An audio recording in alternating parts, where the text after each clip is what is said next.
Seigneur, ta parole est grande, elle demeure à jamais.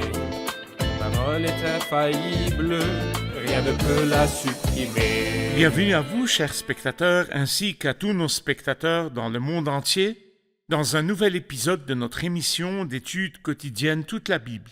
Dans notre étude de l'Ancien Testament, nous sommes arrivés au livre d'Ésaïe, chapitre 37.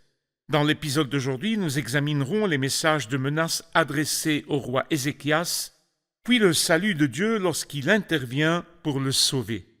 Permettez-moi tout d'abord d'accueillir notre invité, le serviteur du Seigneur qui est avec nous, le frère Youssef Riyad. Bienvenue, frère Youssef. Merci beaucoup, frère Riyad. Bienvenue aussi à nos invités, honorés de vous recevoir. Je vous encourage, chers spectateurs, à ouvrir vos Bibles au chapitre que nous étudions et à suivre avec nous.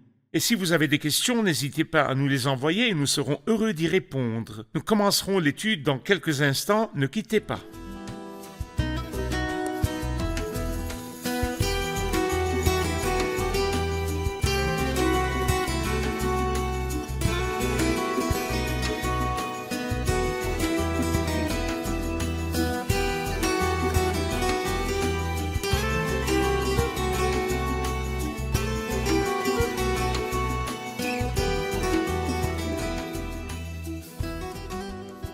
Bienvenue, frère Youssef. De même. Frère Youssef, nous sommes arrivés au chapitre 37, qui est le deuxième chapitre de la série historique, allant du chapitre 36 au chapitre 39. Quelle est l'idée générale de ce chapitre? Eh bien, l'idée générale de ce chapitre est en fait la merveilleuse réponse de Dieu aux prières des justes lorsqu'ils viennent à lui avec humilité. Dans nos circonstances difficiles, nous n'avons pas beaucoup de refuges vers lesquels nous tourner. Nous n'en avons qu'un seul. Nous avons le nom du Seigneur. Une tour fortifiée, le juste s'y réfugie et se trouve en sécurité. Et c'est un signe et une preuve de piété. Où les pieux iront-ils dans leurs circonstances difficiles? Vers le Seigneur. C'est ainsi que tout fidèle peut te prier au moment convenable. La situation d'Ézéchias était très difficile. Il s'est tourné vers le Seigneur. Et en fait, le Seigneur a répondu et l'a accueilli favorablement et a accompli une très grande œuvre pour lui, comme nous le verrons dans ce chapitre. C'est bien que vous ayez mentionné le contenu de ce chapitre, car la vérité est que nous vivons à une époque où beaucoup parmi le peuple de Dieu sont dans la détresse. Dans de nombreux pays, le peuple de Dieu est dans la détresse. C'est bien que ces jours-ci, nous parlions du seul refuge, celui qui écoute la prière. Tous les hommes viendront à lui. Le chapitre 37 commence par ces mots. À l'écoute de ce rapport, le roi Ézéchias déchira ses habits, se couvrit d'un sac et alla dans la maison de l'Éternel. Il envoya Éliakim, le chef du palais royal, Shebna, le secrétaire et les plus anciens des prêtres, tous couverts de sacs, vers le prophète Ésaïe, fils d'Amoz. Ils lui dirent, « Voici ce que dit Ézéchias. Ce jour est un jour d'angoisse, de punition et de honte, car les enfants sont près de sortir du ventre maternel et il n'y a pas de force pour l'accouchement. Peut-être l'Éternel ton Dieu a-t-il entendu les paroles de Rabshaké, l'homme que le roi d'Assyrie, son seigneur, a envoyé pour insulter le Dieu vivant. Et peut-être l'Éternel ton Dieu punira-t-il les paroles qu'il a entendues. Fais donc monter une prière pour le reste qui subsiste encore. » La réaction d'Ézéchias mérite un moment de réflexion. Qui voyez-vous, frère Youssef? Eh bien, je vois une croissance et un progrès dans la condition spirituelle d'Ézéchias. Et lorsque vous lirez le deuxième livre des rois, vous verrez que la première réaction d'Ézéchias, lorsque ce roi méchant est venu le trouver, a été de le supplier et de lui dire « Tes demandes sont des ordres ». Il a enlevé les lames d'or et d'argent et il a dépouillé la maison de l'Éternel de son or et de son argent pour les donner à Sanchérib, roi d'Assyrie, afin qu'il le laisse tranquille. Mais cette fois-ci, le niveau a été relevé. Il se couvrit d'un sac et déchira ses habits. Il se couvrit d'un sac et alla dans la maison de l'Éternel. Il n'y est pas allé dans le but de prendre l'or et l'argent et les donner à Sanchérib, mais pour se réfugier auprès du Seigneur dans sa maison. Lorsque nous arrivons au verset 14, nous trouvons un niveau plus élevé. Il ne s'est pas contenté d'entrer dans la maison de l'Éternel et de demander la prière du prophète Ésaïe, mais il a lui-même prié l'Éternel. Et cela nous montre que Dieu, dans sa sagesse, nous met parfois dans la détresse afin que cette difficulté, cette détresse nous conduise au Seigneur lui-même. Et ensuite, le Seigneur t'arrachera aussi à la détresse pour te mettre à l'aise, loin de toute contrainte. La maison du Seigneur ou la présence du Seigneur est le refuge qui nous est toujours ouvert. Anne était dans la détresse et elle est allée présenter sa plainte devant le Seigneur dans la maison du Seigneur. Très bien. Quand il a demandé à Ésaïe de prier pour lui, il a dit car les enfants sont près de sortir du ventre maternel et il n'y a pas de force pour l'accouchement. Quelqu'un qui se décrit comme étant sans force. Oui. Que voyez-vous dans l'histoire de dire à Dieu dans la prière « Je suis sans force » ? En fait, il est non seulement sans force, mais il veut lui dire, si tu n'interviens pas, Seigneur, la nation mourra et l'enfant mourra. Car le salut, le moment de l'accouchement est venu, mais il n'y a pas de force pour l'accouchement. Si Dieu n'intervient pas, la mère ne vivra pas et l'enfant ne vivra pas. Et c'est là le comble de la faiblesse. Et lorsque l'homme arrive à ses bouts, c'est comme lorsque quelqu'un a dit que la fin de l'homme est le commencement de Dieu. Quand l'homme atteint le point où il n'est plus rien en lui-même, à ce moment-là, Dieu doit intervenir quand l'homme se tourne vers lui. Il y eut une réponse à un autre message d'Ésaïe à Ézéchias, dont le contenu se trouve dans les versets 5 à 7. Je vais mettre en lui un état d'esprit tel que, sur une nouvelle qu'il recevra, il retournera dans son pays et là-bas je le ferai tomber par l'épée. Que voyez-vous dans ce message d'encouragement ? En fait, Dieu a un principe que résume ce verset. Qui lui a déjà résisté sans subir de dommages? Dieu s'oppose aux orgueilleux, mais il fait grâce aux humbles. Il est clair que Sanchérib et son délégué, Rabchaké, sont malheureusement allés beaucoup trop loin dans leur orgueil et dans leur arrogance. C'est pourquoi la réponse était aussi sarcastique à leur égard. Ne te laisse pas effrayer par les paroles que tu as entendues et par lesquelles les serviteurs du roi d'Assyrie m'ont insulté, une sorte de sarcasme. Mais il y avait une grande promesse. Je vais mettre en lui un état d'esprit tel que sur une nouvelle qu'il recevra. C'est ce qui s'est passé peu après lorsqu'il a appris que le roi d'Éthiopie s'est mis en marche pour lui faire la guerre et qu'il a dû se retirer de Jérusalem et de son siège et retourner dans son pays. Et là, le Seigneur avait prévu autre chose, qu'il le ferait tomber par l'épée dans son pays. Cependant, entre le moment où l'esprit qu'il va entendre ou la nouvelle qu'il va apprendre et son retour dans sa terre, dans son pays, le Seigneur avait déjà détruit 185 000 hommes vaillants et chefs du camp de Sanchérib, roi d'Assyrie. Dans un message précédent, il avait défié Ézéchias en disant « Je te donnerai 2000 chevaux, Si tu peux trouver... 2000 hommes pour les monter. » Le vrai. Seigneur voulait le dépouiller de tous ses aides afin de se venger de lui plus tard. Et ce n'est pas un secret pour nous que cet Assyrien est une image de l'Assyrien futur. Et nous avons lu beaucoup de choses dans la première partie prophétique sur l'Assyrien futur. Ici, nous lisons sur l'Assyrien historique. Et il existe un certain lien entre l'Assyrien historique et l'Assyrien prophétique.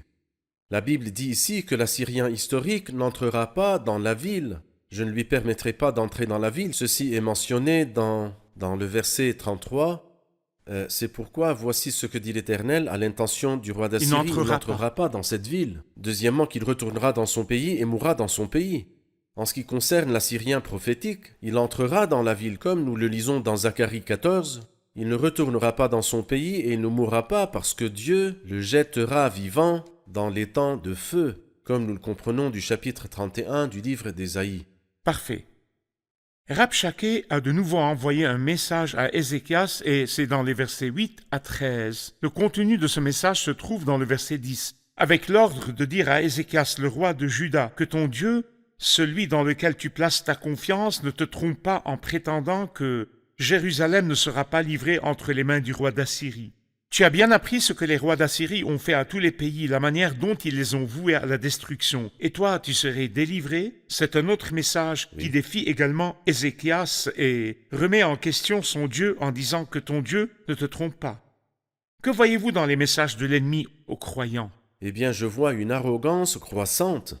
Dans le chapitre précédent, il dit au peuple qu'Ézéchias ne vous trompe pas.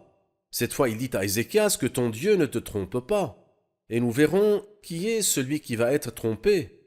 Est-ce le roi Ézéchias qui s'est confié à son Dieu ou Rabchaké et Sanchérib qui se sont confiés, comme le dit Ésaïe 45 dans une belle expression, il dit qui adresse des prières à un Dieu incapable de sauver, dans Ésaïe 45 verset 20. Alors donc toute autre personne que le Dieu véritable et vivant est une idole qui ne peut pas sauver. Tandis que dans le verset qui suit, le verset 21 du chapitre 45, « N'est-ce pas moi l'Éternel? Il n'y a pas d'autre Dieu en dehors de moi, je suis le seul Dieu juste et qui sauve. Tournez-vous vers moi et soyez sauvés. Alors tous ceux qui se fient à Dieu jouiront du salut. » Nous allons voir un reportage puis prendre une question du public.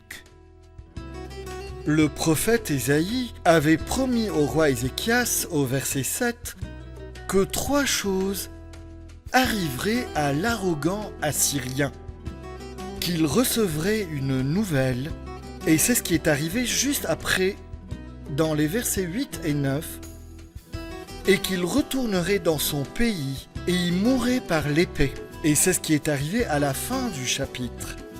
Mais entre ce qui est arrivé immédiatement et ce qui est arrivé finalement, Dieu a tué ses meilleurs soldats au combat. En vérité, tous ceux qui cherchent refuge en lui échappent à la condamnation. Et l'inverse est vrai. Quiconque l'insulte sera inévitablement puni, tôt ou tard.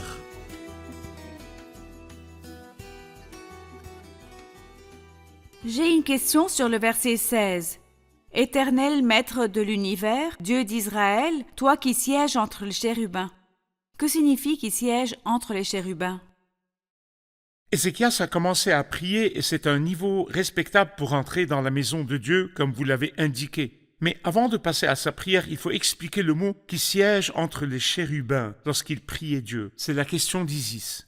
Nous savons que le temple de Dieu et avant lui la tente de la rencontre étaient divisés en 3 parties principales. Et la partie la plus sainte du temple est le lieu très saint, la présence même de Dieu. Et dans le lieu très saint se trouvait l'arche de l'alliance, et le propitiatoire de l'arche était placé sur l'arche.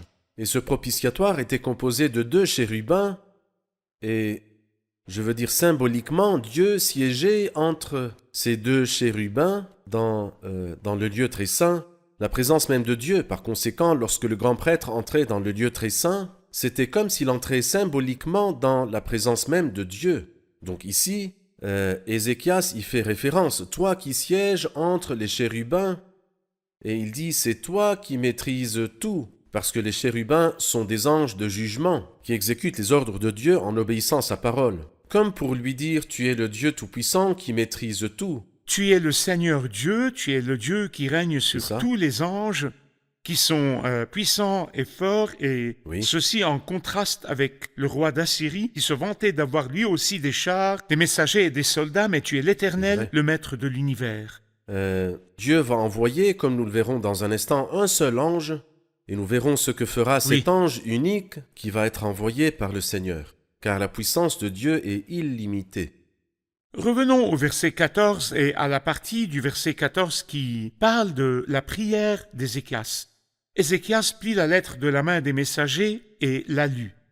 Puis il monta à la maison de l'Éternel et la déroula devant l'Éternel. Il lui adressa cette prière. « Éternel, Maître de l'univers, Dieu d'Israël, toi qui sièges entre les chérubins, c'est toi qui es le seul Dieu de tous les royaumes de la terre.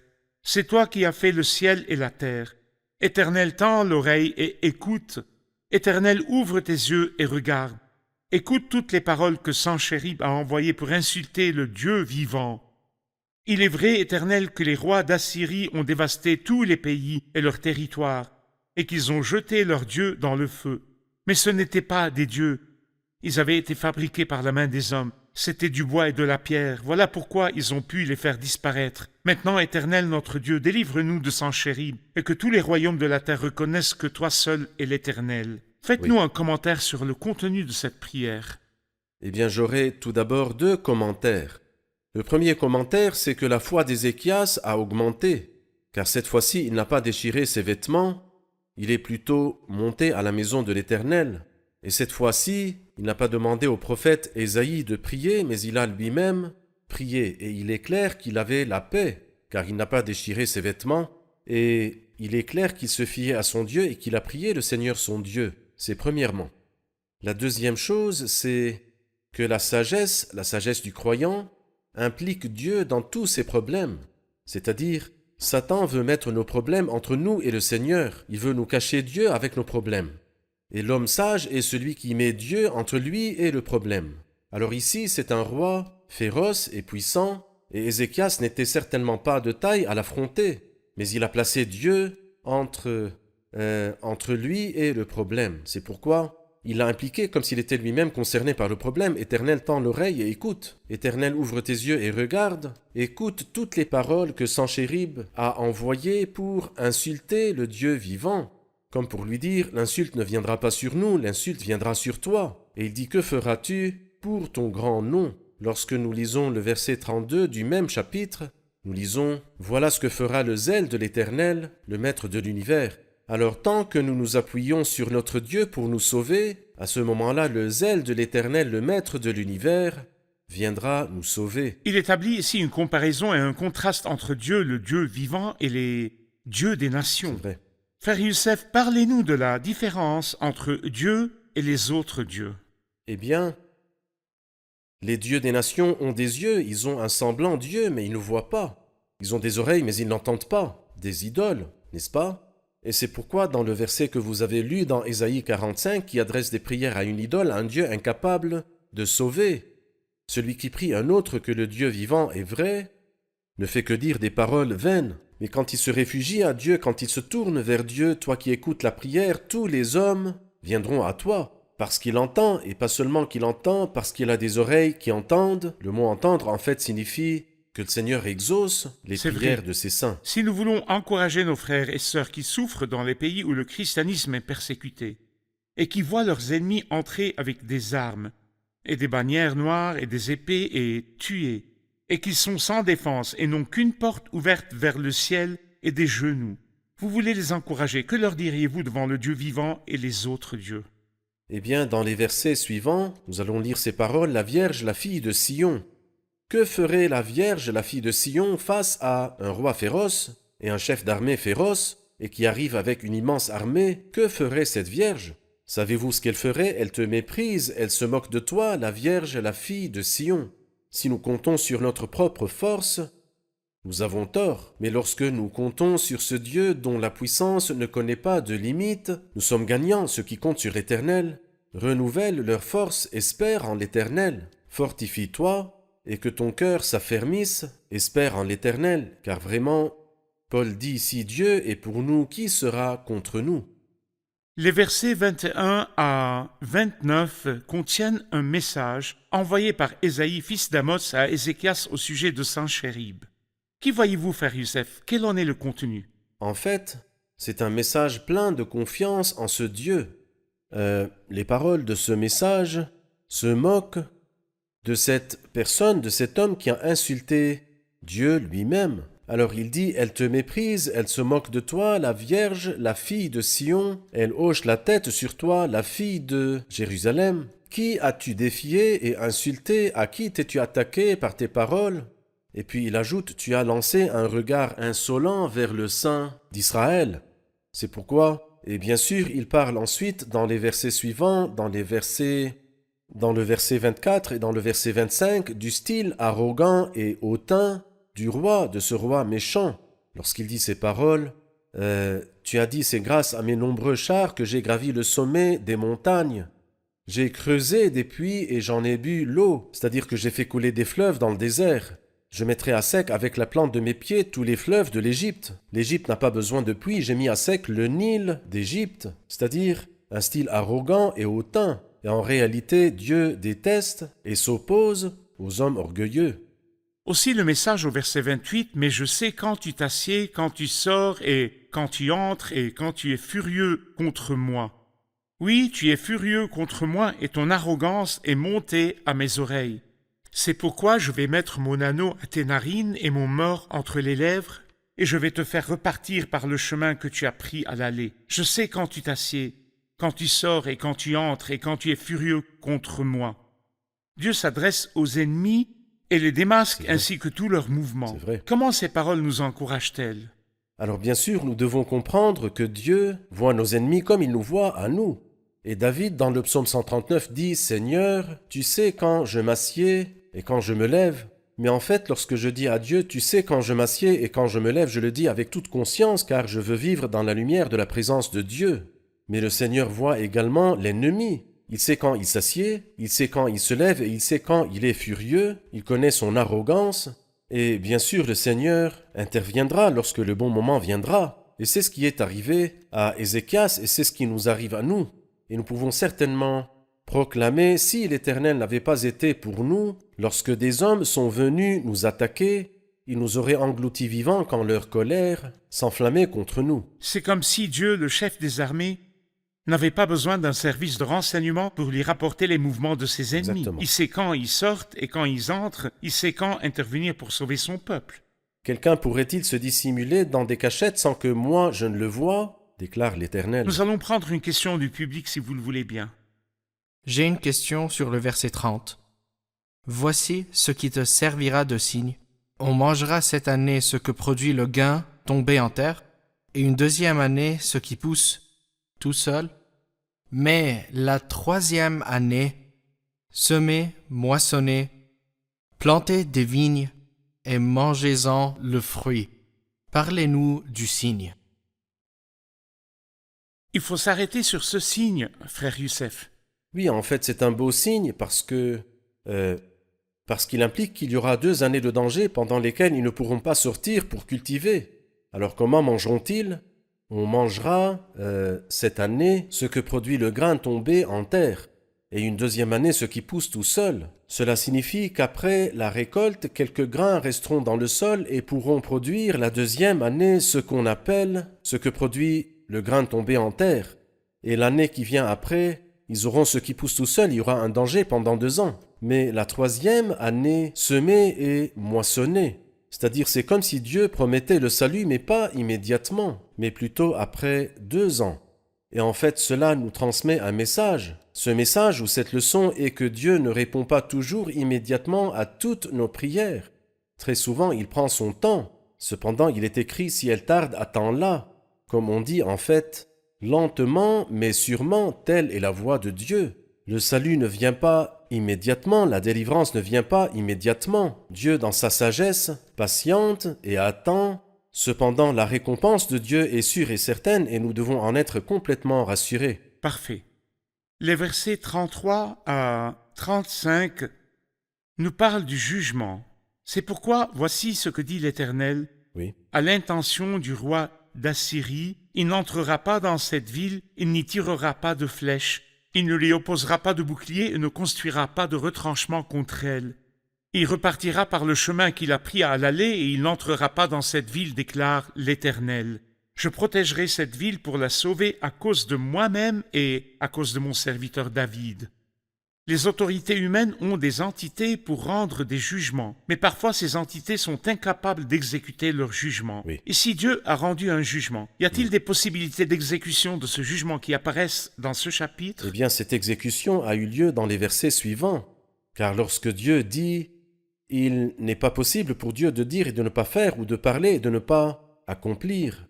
Et en fait, il y a quelqu'un qui a vu la puissance merveilleuse de Dieu. Quand il dit ces mots dans le verset 33, il n'y tirera pas de flèche, personne ne tirera une flèche sur cette ville. Bien que l'armée ait été une armée immense, 185 000 sont morts. Combien y avait-il de soldats à l'origine, même s'ils étaient nombreux? Absolument aucun d'entre eux n'a été capable de tirer une flèche sur cette ville. Même par erreur. Même par erreur. Cela nous montre en fait l'autorité de Dieu. Lorsque Dieu dit quelque chose, Dieu est le Tout-Puissant.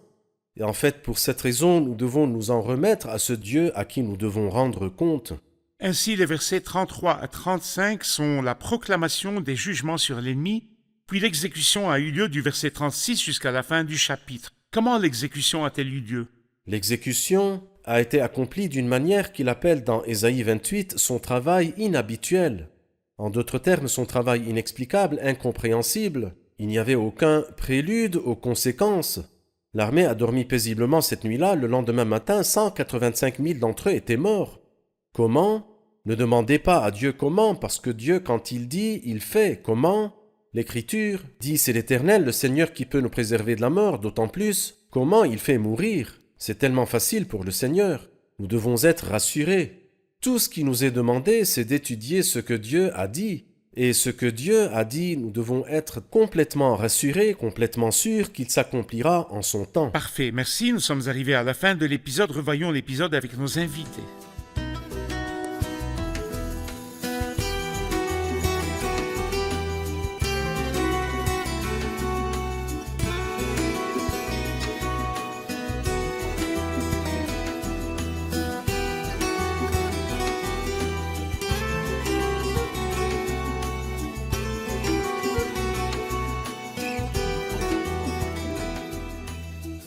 Au début du chapitre, nous avons appris qu'Ézéchias a répondu au message de menace qu'il a reçu. Nous avons besoin d'un commentaire sur ce que Ézéchias a fait au début du chapitre. Ézéchias a peut-être fait preuve de maturité cette fois-ci, plus que la fois passée, lorsqu'il a appelé l'or et l'a envoyé, après les messages qu'il a reçus. Mais cette fois-ci, il est entré dans la maison de l'Éternel, a exprimé sa tristesse, s'est couvert d'un sac, et a également déclaré qu'il était impuissant dans l'expression qu'il a utilisée. Car les enfants sont prêts de sortir du ventre maternel et il n'y a pas de force.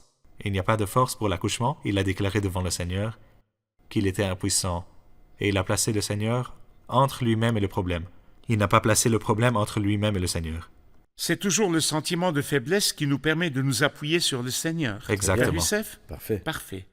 Après avoir reçu une autre lettre, Ézéchias l'a déroulée devant l'Éternel et a commencé à prier la prière honorable d'Ézéchias. Quelqu'un se souvient-il des éléments de cette prière?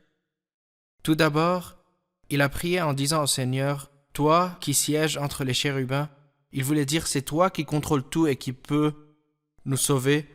Puis il dit, « Éternel, tends l'oreille et écoute. Éternel, ouvre tes yeux et regarde, écoute toutes les paroles de Sanchérib. » Donc, il a placé le Seigneur entre lui-même et les paroles de Sanchérib. Parfait. C'est-à-dire qu'il a glorifié le Seigneur en le déclarant au-dessus de tous les pouvoirs. Puis il a placé le Seigneur entre lui-même et le problème. Oui. Frère Youssef? Eh bien, nous pouvons ajouter qu'il a fait la distinction entre les dieux des nations dont Sanchérib a réussi à détruire le pays et le Dieu véritable sur lequel nous nous appuyons. C'est vrai. Où apparaît dans ce chapitre la capacité de Dieu à rendre un jugement, puis sa capacité à exécuter ce jugement. Nous savons que les autorités humaines peuvent rendre un jugement, mais être incapables de l'exécuter. Le Seigneur a protégé cette ville à cause de lui-même. Aucune flèche n'a été tirée sur la ville et il envoyait un ange tuer 185 000 soldats. Parfait. Merci, Frère Youssef. Très bien. Parfait. Nous poursuivrons notre étude dans le prochain épisode. Merci, Frère Youssef, que Dieu Que vous le Seigneur bénisse. vous bénisse.